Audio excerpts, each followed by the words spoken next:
I couldn't breathe. It felt like my lungs were filling with cement. I stood at the back of the room and watched as my 6 months of work, my ideas, my solutions, my late night discoveries at 3 a.m. were presented by people who didn't even understand how algorithms work. And there was Warren, my boss, beaming with pride as if he had written every line of code himself. As you can see, our team at Helios has developed a revolutionary approach, he said, pointing at everyone but me. My name is Avery Merrick. I am 36 years old. Until this moment, for 8 years, I believed that good work would one day be appreciated.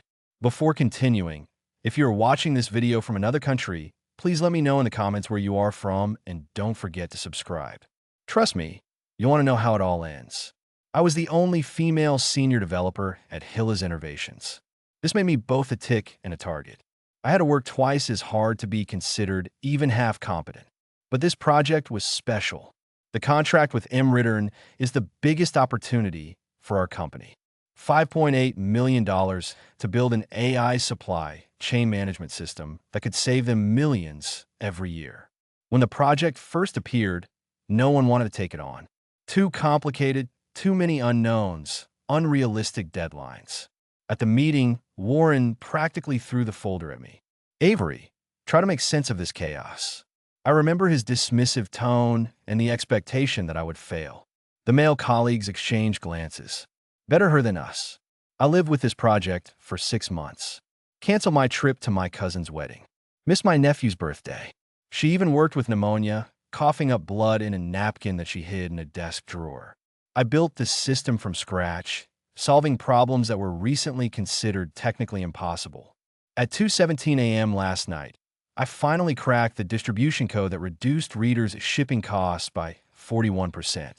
I was alone in the office. I remember calling my mother with trembling hands and trying to explain in simple words. She didn't understand the essence of the discovery, but she understood my tears of relief. Now they will definitely see your value, my dear, she said. But 2 weeks before the presentation, everything began to change. Warren started scheduling project coordination meetings, to which, for some reason, I was not invited. Darren Frost from business development started asking detailed questions about my code. Selyava, who had not contributed to the project at all, suddenly began checking all the documents. I convinced myself that this was normal. Final preparations. Everyone should understand the solution before the big presentation. And then I found the presentation. I wasn't even asked to cook it. This should have already raised alarm bells. I opened the file late in the evening. Staying late at work again, she froze. My work was shown on 42 slides, and my name was nowhere to be found. The speaker notes read, Darren will explain the technical architecture. Marcus will talk about the implementation, and Warren will present the main algorithm. My pride, my discovery. In the morning, I went to Warren, tried to speak calmly, and said that it was an oversight. Avery, he said, not even looking up from his phone. This is a management presentation. We need the best speakers. You're more of a behind-the-scenes person, right? You don't like the spotlight. But that's my job, I replied quietly, hating that my voice sounded so weak. He finally looked at me with a condescending and caring expression. This is Gilio's job. We're a team, remember? And teams win together. And then the low blow. Besides, you're not ready for the C-suite yet. The look, the presentation style. You don't have that executive level stuff yet. I left his office feeling like I'd been slapped in the face.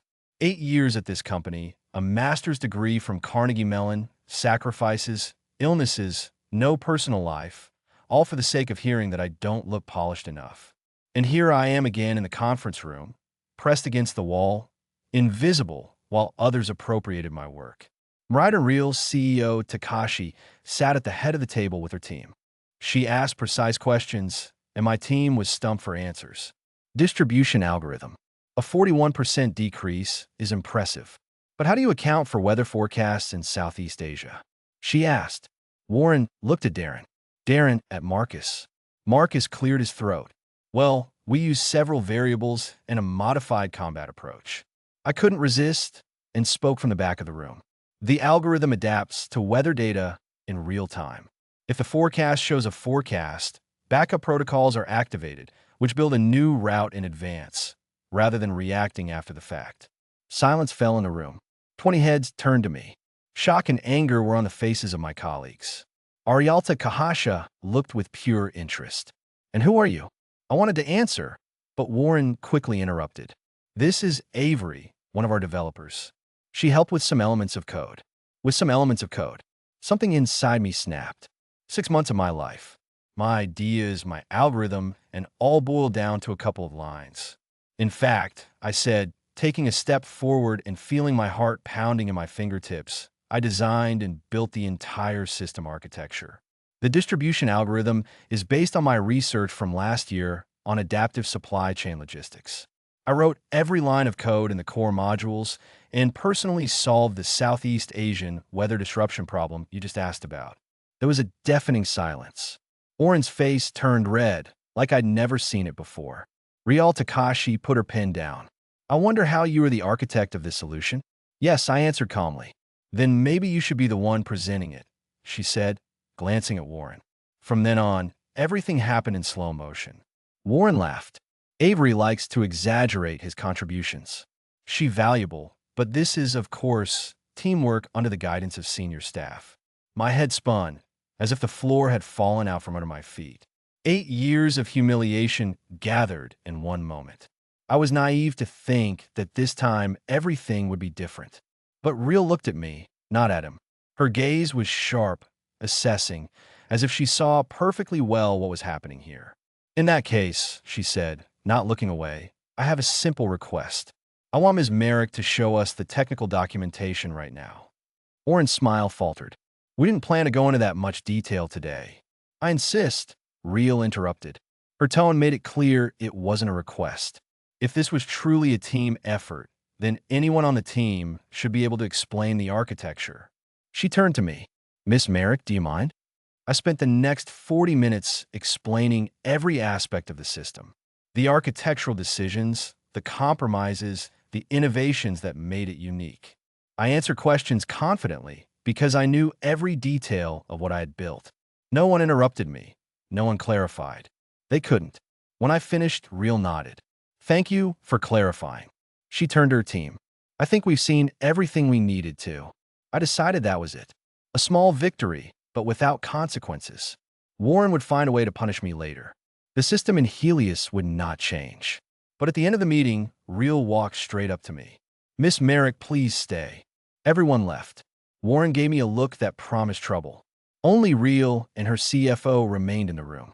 She closed the door. "That was very telling," she said. "I have one more question for you. In the contract we're going to sign with Helios, whose signature will be under the technical specifications. I don't know," I admitted. "Probably Oren's, as the head of the department." She shook her head. "That doesn't suit us. The signature must come from the person who developed the system. That is you." "Yes, but no buts.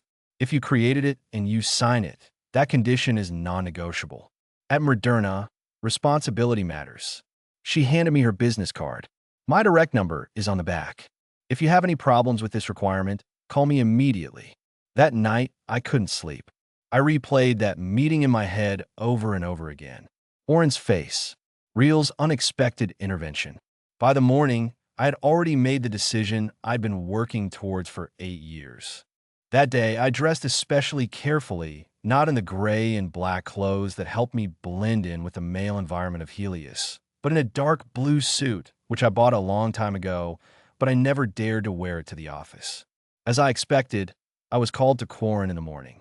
When I walked in, he was already raging. "The most unprofessional performance I've ever seen. You undermined the trust in the team, made us look disorganized." I told the truth. I answered, surprised at the calm of my voice. "You don't understand how business works, Avery. No one achieves success alone. You're part of a team that took credit for my work." I interrupted. His face darkened. "It's because of this attitude that you're not ready for meetings with clients.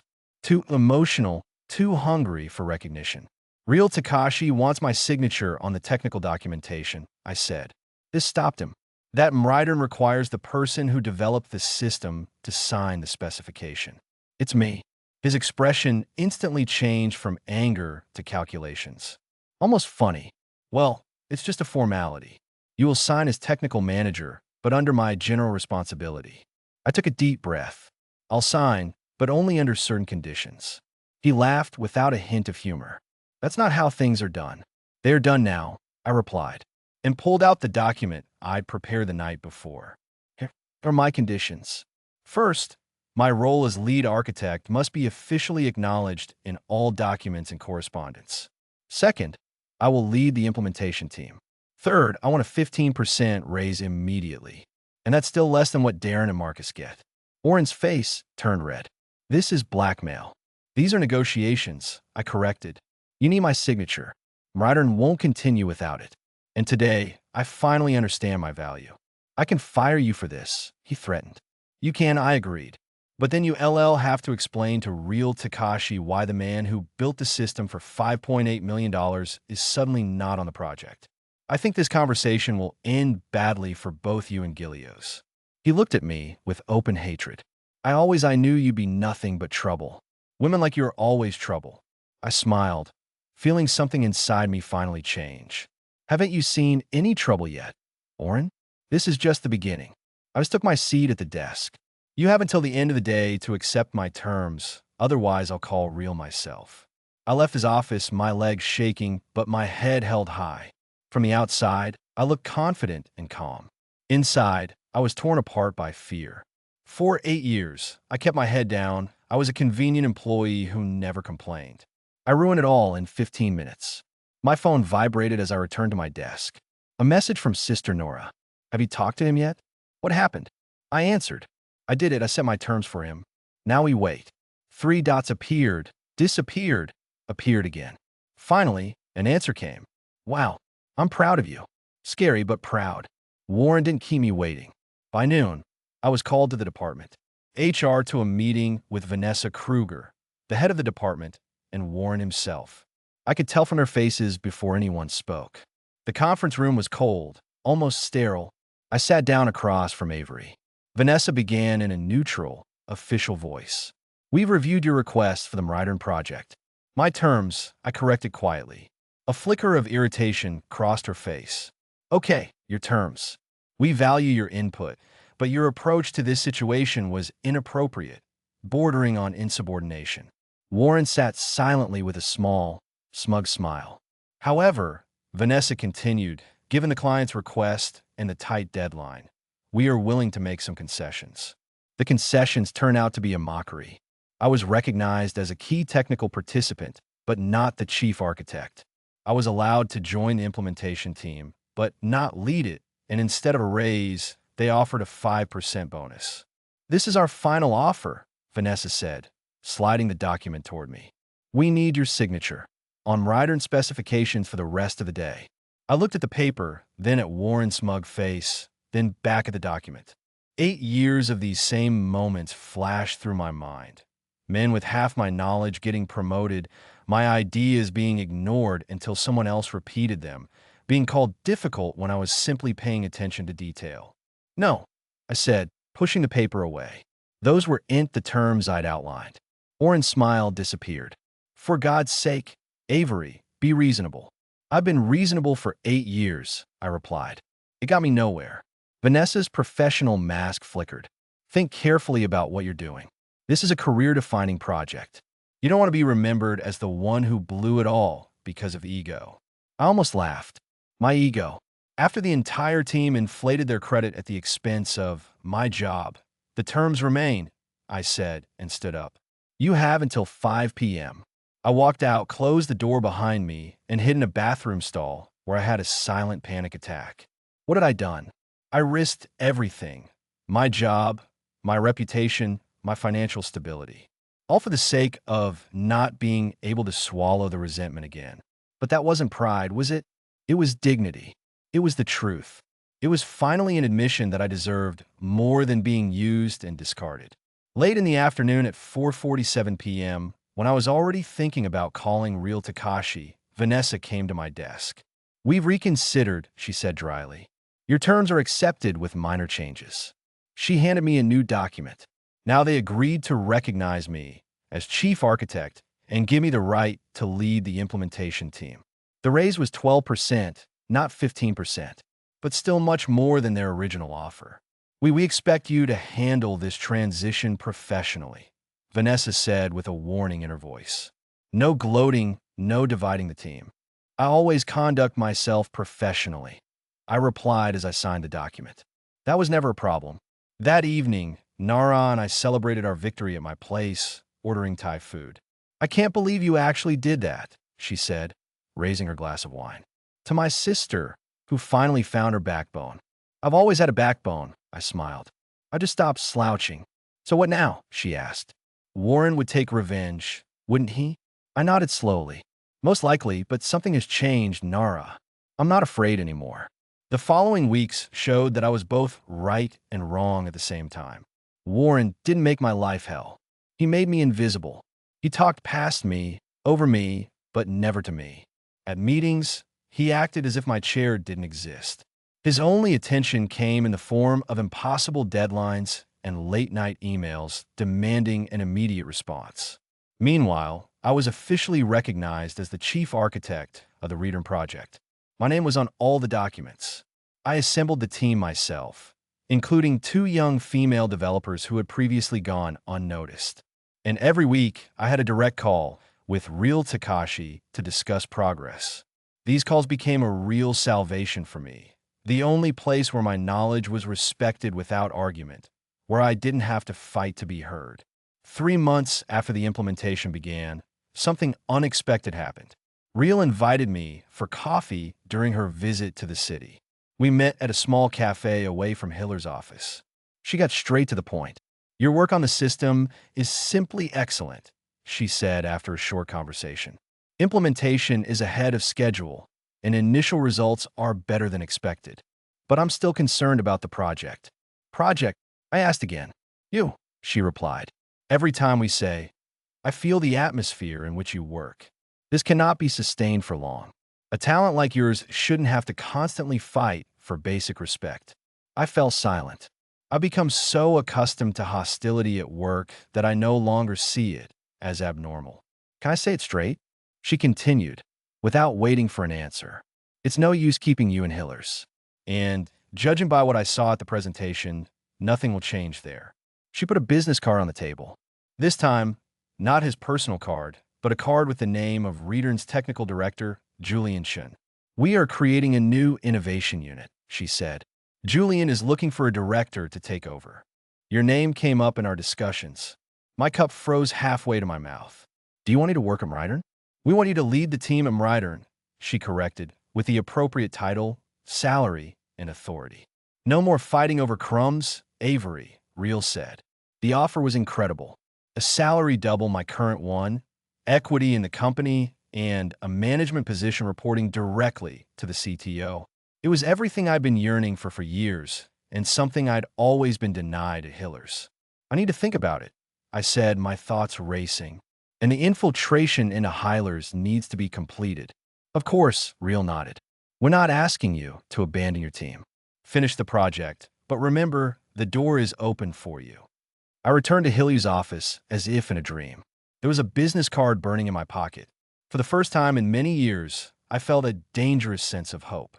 This hope helped me survive the next 2 months of the Cold War with Warvin. The barbs and comments of colleagues, the fatigue from constant pressure, the need to carry out implementation despite the undermining behind my back. But the system started working on time. Worked perfectly. Readern's management was delighted. At the gala ceremony, Real publicly named me the architect and implementation leader of the project that would transform their company. Warren stood in the corner, watching grimly as she handed me a formal letter of thanks. Everyone applauded. Only my small team looked at me with support, genuinely proud of what we had achieved together. The next day, I submitted my resignation. After 2 weeks, I left Hilliers forever. No farewell party, no kind words, just a quiet relief that I was free. On my first day in Readern, Julian Shun gave me a tour of the new unit. Assemble your team however you want, he said. You have a budget for 12 people. I know who I want, I replied. A month later, I had already invited 4 people from Hillers, including 2 young developers I had supported on the previous project, but they weren't the only ones who wanted to leave. After I left, the flow began. People who were suffering in silence started writing to me. Are there any vacancies at Mridern? I couldn't hire everyone, but I could listen, support them, and connect them with other companies in my network. Gradually, a community of former employees of toxic places formed, who helped each other, shared contacts, and lifted each other up. 6 months after I left, Hilliers lost the contract with Archer, their second largest client. The contract was awarded to a competitor using our new supply chain management system. Our system, my system. A year after I left, Warren was quietly demoted, officially restructuring, but industry rumors said otherwise. Too many talented people left his department. Too many projects have failed. All the magic that once made his team the pride of the Hillers was gone. 2 years after I left, I was invited to speak at the Win Intech conference on innovation in supply chain management. From a stage, I saw familiar faces in the audience. Former colleagues from Hylers were sitting in the hall. Now, they have found a good place and have stopped settling for less than they deserve. In the last row, I saw Warren. He looked old and very awkward. The Hylers sent him to study new technologies because their own ideas had long since run out. Our eyes met for a moment. I didn't smile or frown. I just nodded slightly and continued with my presentation. It was not a moment of revenge. It was a different kind of indifference. He no longer had power over me. He couldn't hurt me, beg me, or make me doubt myself. After my presentation, a young developer approached me with a notepad in her hands. She was nervous. "Your story inspired me," she said. "It's the same in my work. My ideas, my code, and the credit always goes to others." I recognized that look: pain, doubt, gradually fading confidence. "What's your name?" I asked. "Zoe," she replied. I took her hands in mine. "Listen carefully, Zoe. What they're doing to you isn't just unfair. It's theft. Your work is valuable. Your voice is valuable, and you have a choice." I told her about Real's offer in the cafe, about the fear and joy when I finally stood up for myself, and about the support community I found later. "It won't be easy," I warned, "but staying there is even harder. You just understand it only when you leave." "Where to start?" she asked. I smiled. "Remember my first step. Start by understanding. Your silence doesn't protect you, but those who offend you." 3 years after I left Hylers, my department at Mridern was providing 22% of the company's growth. I led a team of 34 talented and diverse developers who knew their worth, and their contributions were recognized, not appropriated. And then, 5 years after that fateful conference, I received an email that made me laugh right there in my corner office. A recruiting firm was writing on behalf of Hylers Innovations. They needed a new VP of technology to reinvigorate their innovation culture. I politely declined, but forwarded the job posting to several women in my network with detailed advice on how much they should demand in salary negotiations. My real revenge wasn't the weakness of Warren or the fall of Hylers, and not even my own success, though that brought me joy. The real victory was changing the system itself, creating a community where talent is recognized regardless of gender, where credit goes to those who truly achieve it, where the next generation of women won't have to fight for their place the way I did. They say the best revenge is success. I disagree. The best revenge is a world where what happened to you can't easily happen to others. It's when you use your power to leave the door open behind you for others. It's when you turn your pain into meaning. Do I still think about that day in the conference room when I stood against the wall and watched others appropriate my achievements? Of course I do. There are wounds that leave scars forever. But it's these scars that remind me who I was, who I have become, and why I do what I do now. Tell me, have you ever had your ideas stolen, your work taken away, or your worth questioned? Write in the comments not only what happened, but also how you acted. And your experience is important. Your story matters. And if you're now living the way I once felt, undervalued, unnoticed, and gradually disappearing, know that there's another way. It all starts with you realizing your worth. Then you find your voice and never settle for less than you deserve. Subscribe if this resonated with you. I have many more stories, many battles ahead, and victories worth sharing. Believe me, the other side is worth every terrible shock along the way. M.